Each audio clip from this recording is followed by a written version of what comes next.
మరొక corporator, BJP corporator కూడా మనతో పాటు ఉన్నారు. మేడం, ఏంటి అసలు లోపల ఏం జరిగింది? ఇంత రసభాస గల కారణం ఏంటి? అసలు రసబస జరగడం కాదమ్మా. ఫస్ట్ థింగ్, కొత్త ప్రభుత్వం వచ్చాక కౌన్సిల్ మీటింగ్ పెట్టారు, కానీ ఇక్కడ ఏమీ కొత్త లేదు. ఏదైతే మేయర్ గారు ఉన్నారో ప్రతి ఫైలు ఆన్ టేబుల్ గత 3 సంవత్సరాల్లో బీఆర్ఎస్లో ఉండి ఏం ప్రాబ్లమ్స్ ఉన్నాయి, జిహెచ్ఎంసీలో అన్నీ తెలుసు. ఈ రసబస కాదు. మేమేమన్నామంటే, మీరు ప్రజల సమస్యల మీద మీకు కావాలి అంటే ఆఫీసర్స్ ఎగ్జిస్టింగ్ అందరూ ఇక్కడ ఉండాలి, డిపార్ట్మెంట్ షుడ్ బి అవైలబుల్. అంటే వారికి జ్వరం వచ్చింది అన్నారు. Okay, we consider on that.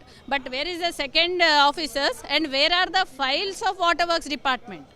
నేనేమంటానంటే, అడ్మినిస్ట్రేషన్ అంటే ఏంటంటే ఆఫీసర్స్ మారచ్చు, రాజకీయ నాయకులు మార్చొచ్చు, కానీ వాళ్ళ ఉన్న అడ్మినిస్ట్రేషన్ ఏదైతే ఉందో ఆ అడ్మినిస్ట్రేషన్ ఫైల్లో ప్రతి report is suppose to be visible for any one.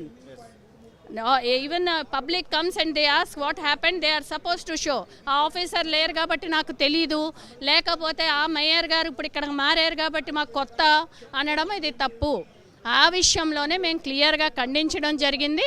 వారి ముగ్గురు ఎంఐఎం, ఎంఐఎం, మన కాంగ్రెస్, అలాగే బీఆర్ఎస్, వీళ్ళ ముగ్గురు ఒకటే అన్నది ఎలా తెలుస్తుంది అంటే లాజికల్గా, నాట్ జస్ట్ స్పీకింగ్, మాటల్లో కాదు చేతల్లోనే. అదే ఎండీని మేము రమ్మని చెప్తే అదే సైలెంట్గా ఎంఐఎం వారు కూర్చున్నారా లేదా? అప్పుడు కూడా టీఆర్ఎస్ అయినప్పుడు కూడా అట్లానే కూర్చున్నారు. వాళ్ళకి ప్రజల సమస్య మీద అవసరం లేదు. వాళ్ళు ఏ పార్టీ పదవిలో ఉంటే ఆ పార్టీ వెనకాల వాళ్ళు ఉంటారు. అది తేట తెల్లమైంది, లాజికల్గా ప్రూవ్డ్. అసలైన తొలి వెలుగు.